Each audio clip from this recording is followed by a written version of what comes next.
দর্শক, আপনাদেরকে আরও একবার স্বাগত জানাই একাত্তরে। আজও কথা বলবো ইরানের প্রেসিডেন্ট ইব্রাহিম রাইসির মৃত্যুর বিষয়টি নিয়ে। আপনারা জানেন যে হেলিকপ্টার দুর্ঘটনায় তার মৃত্যু হয়েছে, কিন্তু এই মৃত্যু নিয়ে এখনও নানা গুঞ্জন সবখানে রয়েছে এবং এটি কি পরিকল্পিত হত্যাকাণ্ড নাকি এটি আসলে নিছকই একটি দুর্ঘটনা, তা নিয়ে রয়েছে নানা ধরনের আলোচনা। আমরা কয়েকটি বিষয় আপনাদের সাথে মিলিয়ে নিতে চাই এবং আমি যেটি মনে করছি তার সাথে দর্শক হিসেবে আপনারাও সেটি ভাবছেন কিনা সেই বিষয়গুলো একটু মিলিয়ে নিতে চাই।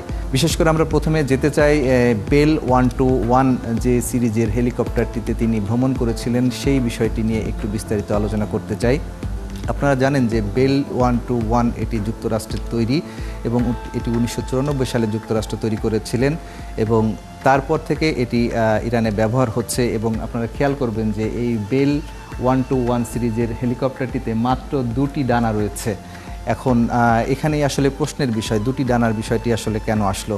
আপনারা জানেন যে যেসব হেলিকপ্টারে দুটি ডানা থাকে সেটি আসলে মূলত এক ইঞ্জিন বিশিষ্ট হেলিকপ্টার এবং এটি আসলে সর্বোচ্চ 1800 হর্স পাওয়ারের হয়ে থাকে। এসব হেলিকপ্টার সাধারণত 10,000 ফিট উচ্চতায় চলতে পারে। আপনারা জানেন যে ইরানের প্রেসিডেন্ট যে এলাকাটি ভ্রমণ করেছিলেন সেখানের যে পাহাড়ি অঞ্চল রয়েছে ওই সব এলাকায় কিন্তু সর্বোচ্চ 10,000 ফিট বা তার থেকে উঁচু পাহাড় রয়েছে। এরকম একটি অবস্থায় আসলে এ ধরনের হেলিকপ্টার ওই এলাকায় অত্যন্ত ঝুঁকিপূর্ণ। আপনারা জানেন যে এই হেলিকপ্টারের ধারণ ক্ষমতাও কিন্তু অত্যন্ত কম এবং হেলিকপ্টারটিতে কোনো ধরনের নেভিগেশন ব্যবস্থাও কিন্তু ছিল না, এমনকি এর সাথে কোনো অটো রাডার সিস্টেম ছিল না, যার ফলশ্রুতিতে এটি যদি দুর্ঘটনায় পড়ে তাহলে কিন্তু সেটি শনাক্ত করার কোনো উপায় থাকে না। ইব্রাহিম রাইসির হেলিকপ্টারটিতে পুরনো আমলের ডিএফআরটি টেকনোলজি ছিল, যেটি আসলে ভিজুয়াল ফ্লাইট মোড। এর সাথে এও বলে রাখতে চাই এই ধরনের হেলিকপ্টারগুলোর লাইফ টাইম সময়কাল যদি বলে থাকি ফ্লাইট টাইমের, সেটি মূলত 6,000 ঘন্টা ধরা হয়ে থাকে। কিন্তু ইরানের প্রেসিডেন্ট যেই হেলিকপ্টারটি আসলে ব্যবহার করছিলেন তার ফ্লাইট টাইমও 10,000 ঘন্টা বেশি হয়ে গেছে এবং সেটি আসলে আরও 4 বছর আগেই তার এই সীমা পার করেছে। এবং এরকম একটি হেলিকপ্টারে আসলে কেন তাকে ভ্রমণ করানো হলো সেটি আসলে প্রশ্নের জন্ম দিয়েছে।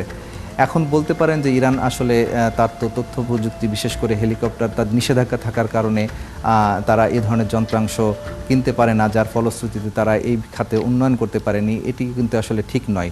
আপনাদেরকে আরও একটি বিষয় পরিষ্কার করতে চাই, সেটি হচ্ছে 4 পাখা বিশিষ্ট যেসব হেলিকপ্টারগুলো আছে সেগুলো ডাবল ইঞ্জিনের হেলিকপ্টার এবং এর হর্স পাওয়ার সাধারণত 2400 হয়ে থাকে এবং ইমার্জেন্সি মোমেন্টে বা জরুরি মুহূর্তে এ ধরনের হেলিকপ্টার 2700 হর্স পাওয়ার ক্যারি করতে পারে, যার ফলশ্রুতিতে যখন দুটি ইঞ্জিন একসাথে কাজ করে তার পাওয়ার শক্তি দাঁড়িয়ে যায় 5400 হর্স পাওয়ার।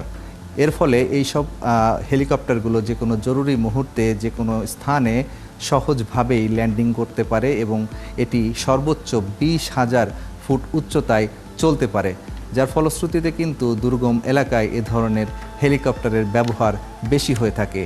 আপনারা জানেন যে যুক্তরাষ্ট্রের প্রেসিডেন্ট জো বাইডেন তিনিও কিন্তু এই ধরনের হেলিকপ্টার ব্যবহার করে থাকেন। আপনি রাশিয়ার কথা বলবেন, রাশিয়াও কিন্তু রাশিয়ার প্রেসিডেন্ট ভ্লাদিমির পুতিন তিনিও এই ধরনের হেলিকপ্টার ব্যবহার করে থাকেন। একই সাথে আমরা যদি এশিয়ার দেশ, অতি দরিদ্র দেশ বলা হয়ে থাকে আফগানিস্তানের প্রেসিডেন্ট তিনিও কিন্তু এ ধরনেরই হেলিকপ্টার ব্যবহার করে থাকেন। ভারতের প্রধানমন্ত্রী নরেন্দ্র মোদী তারও একই ধরনের হেলিকপ্টার রয়েছে। এমনকি বাংলাদেশের প্রধানমন্ত্রীও জরুরি কাজে যখন কোথাও যান তিনিও কিন্তু এ ধরনের হেলিকপ্টার ব্যবহার করে থাকেন।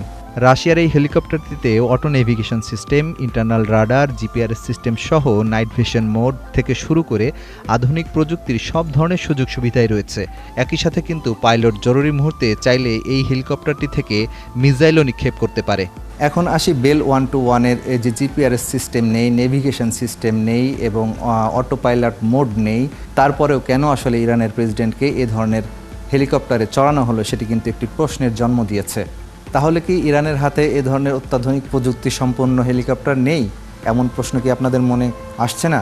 অবশ্যই আসছে। ইরানের হাতেও কিন্তু এ ধরনের অত্যাধুনিক প্রযুক্তির হেলিকপ্টার রয়েছে এবং সেটি সরবরাহ করেছে রাশিয়া 2014 সালেই এবং অন্তত 24টি এ ধরনের হেলিকপ্টার রয়েছে রাশিয়ার মিলি Mi-171 সিরিজের, যেটি অত্যাধুনিক প্রযুক্তি সম্পন্ন হেলিকপ্টার এবং এই হেলিকপ্টারের 14টি ব্যবহার করছে ইরানের রেভলিউশনারি গার্ড।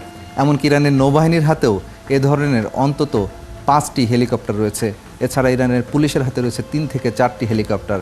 তাহলে কেন ইরানের প্রেসিডেন্টকে এ ধরনের একটি ঝুঁকিপূর্ণ হেলিকপ্টারে যাত্রা করার ব্যবস্থা করলো তার নিরাপত্তা বাহিনীর সদস্যরা? এবং ইরানের প্রেসিডেন্টের সাথে বাকি যে 2টি হেলিকপ্টার ছিল তারা কিন্তু নিরাপদে ফিরে এসেছে এবং বলা হচ্ছে যে ওই হেলিকপ্টারগুলো আসলে মিলি MI-171 সিরিজের হেলিকপ্টার, অর্থাৎ অত্যাধুনিক প্রযুক্তি সম্পন্ন হেলিকপ্টার থাকা সত্ত্বেও ইরানের প্রেসিডেন্টকে একটি মুড়ির টিন সম্বলিত হেলিকপ্টারে করে যাত্রা করার ব্যবস্থা করা হয়েছে এবং সেই হেলিকপ্টারে না ছিল কোনো নেভিগেশন সিস্টেম। একই সাথে পাইলটের দৃষ্টিসীমার মধ্যে যতটুকু থাকবে তিনি ততটুকুই দেখতে পারবেন, তার সামনে কি হচ্ছে সেটি তিনি দেখতে পারবেন না।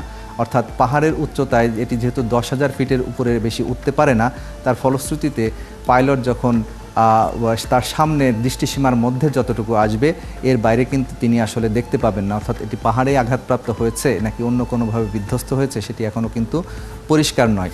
এরপর আসি ইরানের এই যে অনুসন্ধান প্রক্রিয়া। আপনারা জানেন যে এই হেলিকপ্টার বিধ্বস্তের পর সাথে সাথে কিন্তু তুরস্কের আকনজি ড্রোন নিয়ে এটি আসলে খোঁজার চেষ্টা করা হয়েছে। ইরানের হাতেও তো রয়েছে অসংখ্য ড্রোন। তারা রাশিয়ার সাথে ইউক্রেনের যুদ্ধে রাশিয়াকে অত্যাধুনিক প্রযুক্তির ড্রোন সরবরাহ করেছে। ইরানের যেসব ড্রোন রয়েছে সেগুলো থার্মাল প্রযুক্তির ড্রোন, সেই ড্রোন দিয়েও তো তারা খোঁজার চেষ্টা করতো, তারা কিন্তু সেটা করেনি। একই সাথে কিন্তু এই ঘটনার পরপরই ইরান যুক্তরাষ্ট্রের কাছে তার প্রেসিডেন্টের নিখোঁজের বিষয়টি সন্ধানের জন্য আহ্বান জানিয়েছে। আপনারা একবার ভাবুন তো যে যুক্তরাষ্ট্রের সাথে ইরানের চিরবৈরী সম্পর্ক, যারা তার সাথে যুদ্ধ করার জন্য প্রস্তুত, তার কাছে ইরান তার প্রেসিডেন্টের নিখোঁজের বিষয়টি অনুসন্ধানের জন্য আসলে জানতে চাইবে কে করলো এই ফোনটি, কে ইরানের মিত্র হতে চাইলো, সেটিও কিন্তু এখন গুরুত্বপূর্ণ প্রশ্ন হয়ে দাঁড়িয়েছে।